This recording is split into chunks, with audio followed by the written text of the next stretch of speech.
சேலுது நாடும் ஐபுவான் அனைவருக்கும் வணக்கம். என்ன புறமுதுகு காட்டி போகிறாங்க அப்படின்ட்டு பார்க்குறீங்களா? சரி, நான் உங்களுக்கு சிங்களம் படித்து தர போகிறேன். எப்படின்னா, இந்த வயல் இருக்குது தானே, இந்த வயல் தொடர்பான விஷயங்கள் நிறைய பேருக்கு தெரியாது. அதனால் இந்த வயலுக்குள்ளே இருக்கிற விஷயத்தை நான் உங்களுக்கு என்ன செய்ய போகிறேன் தெரியுமா? சிங்களத்தில் சொல்லித்தர போகிறேன். இப்போ நான் நடந்துட்டு போகிற இது இருக்குது தானே, இதுக்கு நாங்கள் தமிழில் என்ன சொல்லுவோம்? வரம்புன்னு சொல்லுவோம். அப்படி தானே? இந்த வரம்புக்கு சிங்களத்தில் என்ன தெரியுமா சொல்கிறது? நியர. என்னது? நியர. நியரன்னு சொன்னால் வரம்பு. நியர வரம்பு. நியரே மம எவிதினவா. நியரே அதாவது வரம்பில், மம நான், எவிதினவா நடக்கிறேன். நியரே மம எவிதினவா இந்த வரம்பில் நான் நடக்கிறேன்.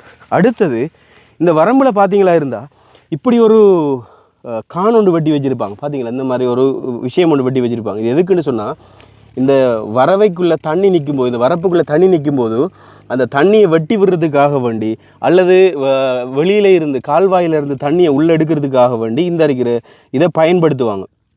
இதுக்கு தமிழில் என்ன சொல்லுவாங்கன்னு தெரியாது, ஆனால் சிங்களத்தில் இதுக்கு வக்கடை. ஆனால் தமிழாக்களும் இப்போ வக்கடைன்னே பயன்படுத்தியிருக்கிறாங்க. இதுக்கு சிங்களத்தில் வக்கடை அப்படின்னு சொல்லுவாங்க. விளையாடுற வக்கடைன்னு சொன்னால், இப்போ வக்குன்னு சொன்னால் ஊற்றுப்படுறதுக்கு, ஊத்துருக்கு தானே, ஊற்றுறதுக்கு தான் வக்குன்னு சொல்கிறது. கடைன்னு சொன்னால் தாண்டுறது. அப்போ தாண்டி ஊறக்கூடியது, அதாவது தாண்டி போகக்கூடிய தண்ணின்ற மாதிரி தான் வக்கடைன்ற பேர் அதுக்கு. சரிதானே? அப்படி தான் அதுக்கு பேர் வச்சுருக்காங்க. சரி, அப்போ இது வரம்பு.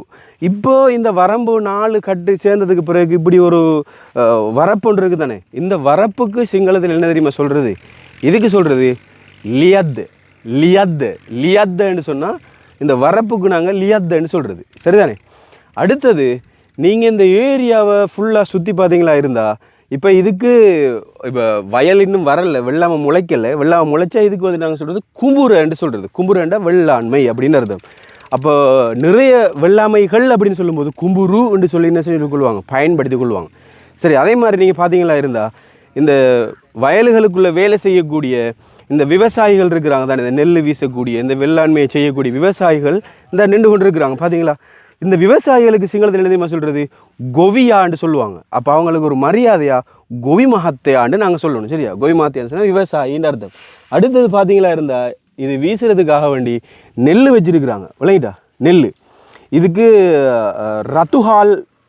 ரத்துஹால் வீன்னு சொல்லுவாங்க, ரத்துவின்னு சொல்லுவாங்க.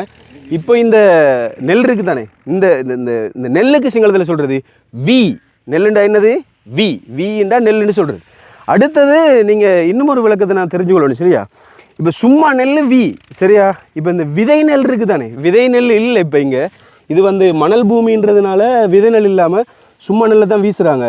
விதை நெல்லுக்கு சிங்களத்தில் என்ன தெரியுமா சொல்கிறது? முட்டை நெல்லுன்னு சொல்கிறது சிங்களத்தில். தெரியுமா? அதாவது முட்டைக்கு சிங்களத்தில் பித்தரைன்னு சொல்கிறது, நெல்லுக்கு வி என்று சொல்கிறது. அப்போ விதை நெல்லுக்கு என்ன சொல்கிறேன்னு சொன்னால் பித்தரை வி என்று சொல்லுவாங்க. அப்போ முட்டை நெல்லுன்னு தான் டிரான்ஸ்லேஷன் வரும். இருந்தாலும் அது விதை நெல்லுக்கு அப்படி தான் நாங்கள் சொல்கிறது. சரிதானே? அதனால் அதை நல்லா ஞாபகத்தில் வச்சுக்கொள்ளுங்க. இந்த இப்படி தான் வீசுறது பித்தரவி. முட்டை நெல். இப்போ முட்டை மூலமாக தானே ஒரு குஞ்சு வருது. அதை மாதிரி அந்த முட்டன் மூலமாக தான் அந்த குஞ்சு முளைச்சி வரப்போகுது.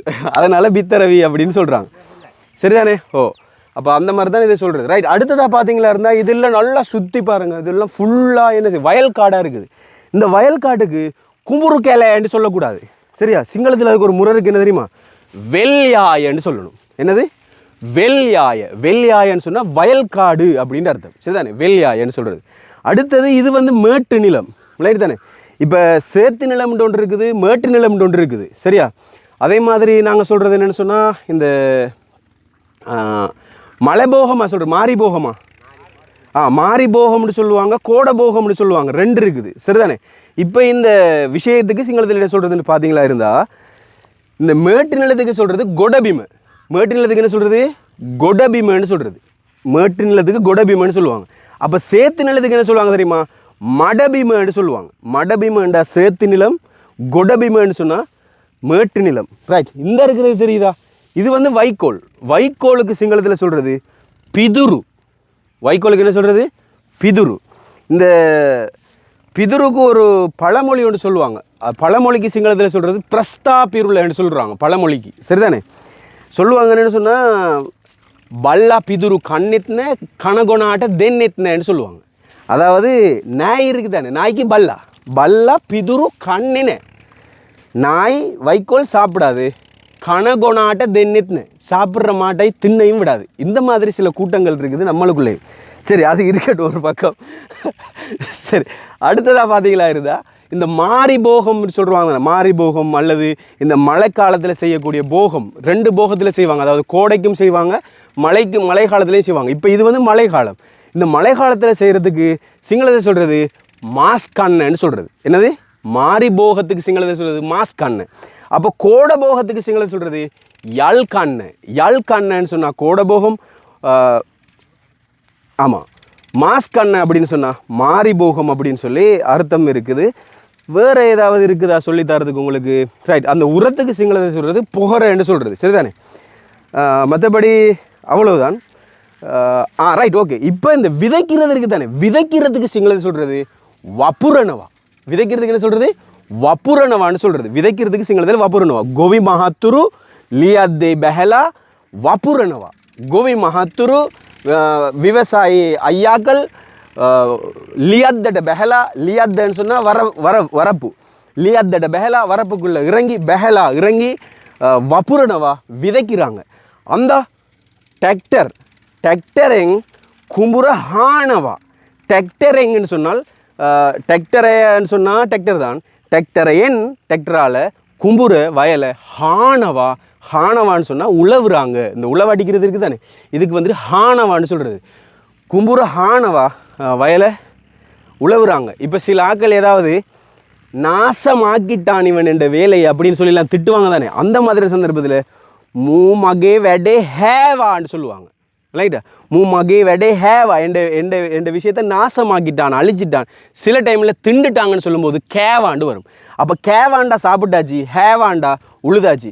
ஒரு சொல் மீது வித்தியாசம் ஆயிடுச்சுன்னு சொன்னால் சிங்களத்தில் முற்றுமுழுதாக நிறைய விஷயங்கள் மாறிடும். இந்த மாதிரி தெளிவான முறையில் நிறைய விஷயங்கள் உங்களுக்கு படித்து தரத்துக்கு எனக்கு ஆசையாக இருக்குது. உங்களுக்கு அந்த மாதிரி ஆசைகள் இருக்குதா? சிங்களம் படிக்கணுன்ற ஆசை இருந்தால் எதிர்வரும் 13ஆம் தேதி கிளாஸ் ஒன்று ஆரம்பமாகுது. இந்த கிளாஸில் இணைஞ்சு நீங்கள் படிக்க விரும்பினா எத்தனாம் தேதி? இந்த மாதிரி நீங்களும் படிக்க விரும்பினா தெளிவான முறையில் உங்களுக்கு சிங்களத்தை கற்றுக் கொடுக்கறதுக்கு நான் ரெடியாக இருக்கிறேன். இந்த கிளாஸில் நீங்கள் சேர்ந்து இணைய விரும்பினா எதிர்வரும் 3ஆம் தேதி கிளாஸ் ஒன்று ஆரம்பமாகுது. அந்த கிளாஸில் இணைஞ்சு படிக்க விரும்பினா 0777 இந்த இலக்கத்தை இந்த மாதிரி வயலுக்குள்ளே உட்கார்ந்து கொண்டு கால் பண்ணிங்க சொன்னால் நான் உங்களுக்கு படித்து தரத்துக்கு ரெடியாக இருக்கிறேன். மற்றும் ஒரு காலையில் சந்திக்கிறேன். அனைவருக்கும் வணக்கம். பாய்.